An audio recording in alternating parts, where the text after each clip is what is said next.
I love electronics. I love computers and gadgets and making things work. Yeah, and you can make music with these things. So I'm quite happy about it.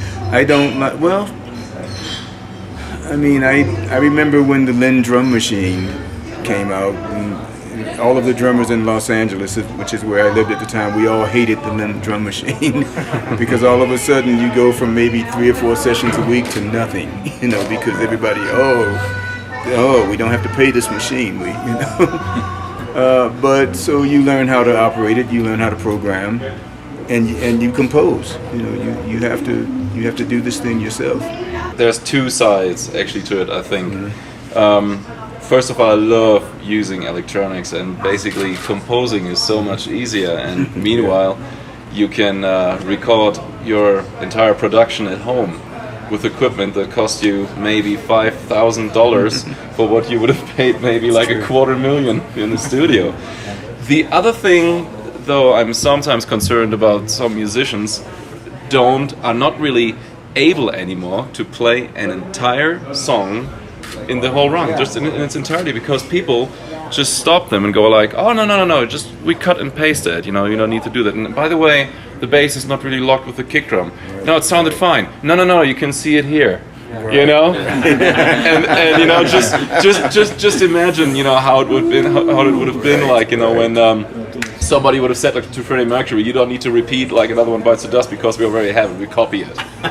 So you know, that's the concern sometimes I have. Like there's like more and more musicians that are not capable to go into the studio and play an entire track just like 6 minutes without punching in. You know what I mean? Right.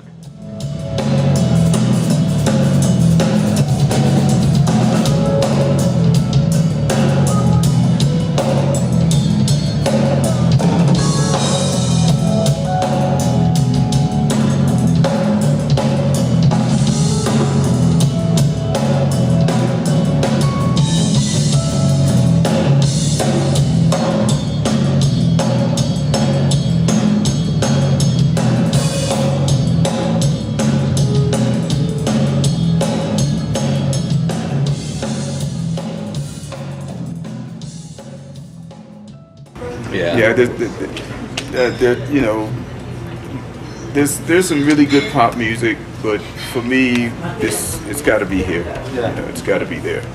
So and sometimes there is. I mean, some pop music is full of this, but sometimes it sounds like somebody's set with a computer machine. You know? So yeah. I mean, it's,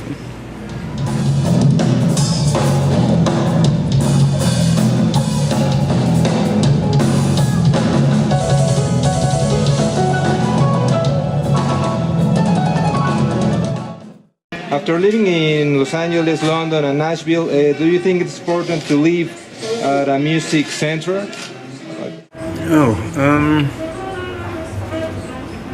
Yeah, I mean, I think so, but no, I mean, not completely necessary. It's easy. It makes things a little bit easier, but I don't think it's necessary. Yeah, because you're on tour. Well, I'm not touring as much now, but. So, yeah, I mean, I'm traveling a lot, but not doing tours. You know, I'm doing lots of other things, recording and you know, clinics and stuff. But yeah, I mean, it's very nice living in a music center. But there are many people I know that do very well. Like Jack DeJohnette lives in Woodstock, New York, very quiet place. You know. Yeah. Dennis Chambers still lives in Baltimore, so it's not completely necessary. But it's nice. It makes it easy. You know. Now you're teaching in the faculty of Belmont University? Yeah, I've been there for 13 years, but it's very convenient because if I'm on tour, then I leave. Yeah. And then when I come back, they said, yeah, please come and teach again, so it's okay. You know.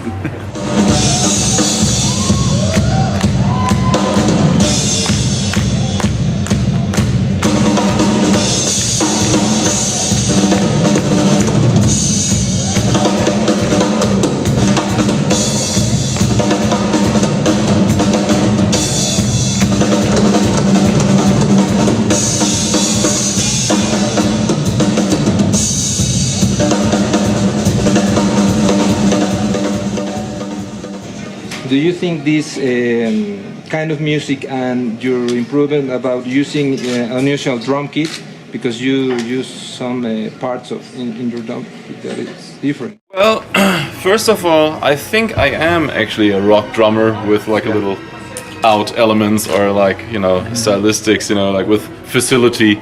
But I'm interested in a rock drum sound, and that evolved over years, I had to say, because when you look at my drum kit like 10 years ago, I had like gong drums and little foot snares and all this kind of stuff, and you know, and all of a sudden I took certain cymbals and instruments down. But it took me like over a decade to find really the way that I really wanted to sound, because yeah, exactly, because I listened back to it and thought like, wait a minute, that little thing sounds like shit, I don't want that. You know, so after all, you know, you kind of, you know, start an approach, you know, to pick the right instruments, you know, that you really like the sound of. So pretty much I'm playing 4 toms now, occasionally a gong drum, 2 snares, and a kick drum, of course, and a few cymbals, but no China crashes anymore, for example. No splashes smaller than 10-inch. All this kind of stuff. All of, you know. It changed. Your drum kit? In the Aristocrats or versus my solo performances? Yeah. I'm not sure yet. Do we have a gong drum? We do not have a gong drum, so it's pretty much the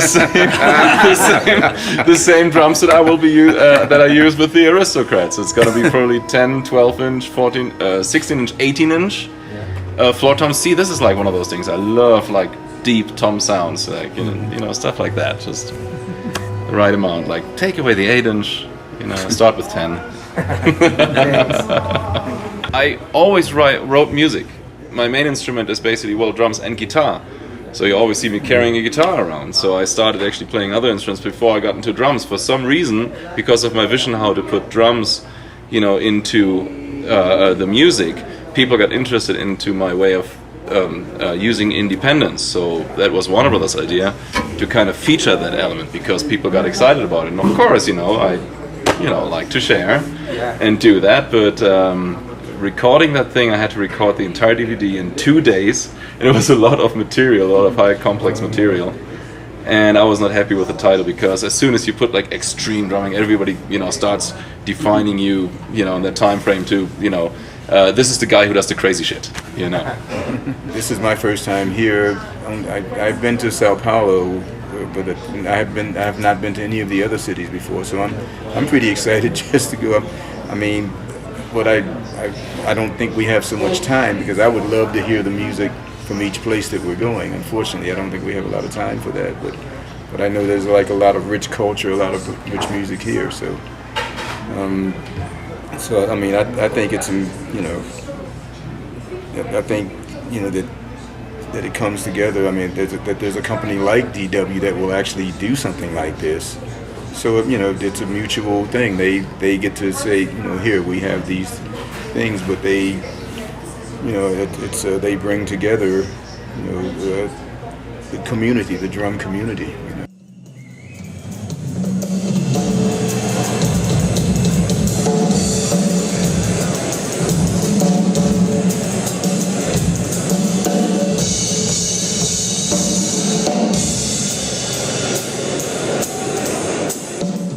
I have old guitars that sound fantastic, but like toms, for example, the newer and the better measured, the cleaner they sound. I was in Chicago recording. The guy actually who was in that studio borrowed me one of his drum kits, because I wanted to have specific sizes, but he didn't have that as a DW's collector's kit. But once of the, what was it called? You help me. The X7. I had no idea what the price on that kit was, but he brought it to the studio, and I recorded the entire Aristocrat CD with that drum kit, and it sounds really amazing. And then later I found out by contacting that this drum set is not even half of as expensive as the collector's kit. I mean, the collector's kit is wonderful, but I'd say like this is a pretty amazing. Not just saying that because you guys are here, but it was because I have one of these things at home. I made them send me one.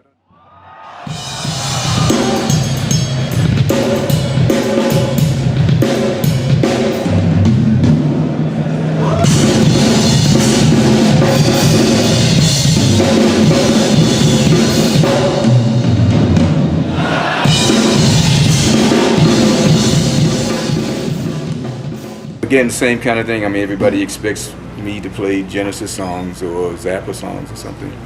I mean, and I love those times in my life, but what I'm doing now is probably a little bit more honest for me. You know?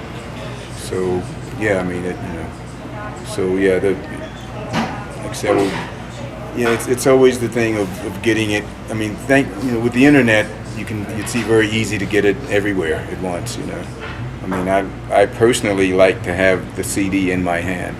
I like the sound more than I do coming from.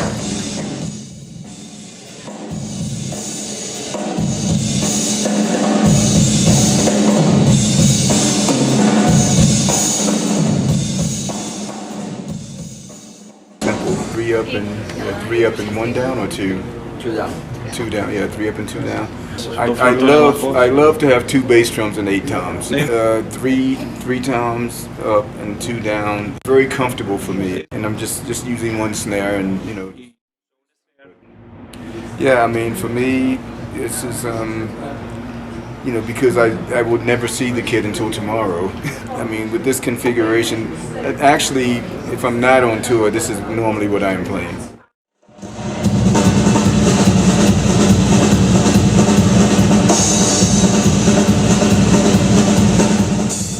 I'll be using 4 toms, 2 snare drums, double kick pedal, 2 hi-hats, 1 remote and 1 and 6 cymbals.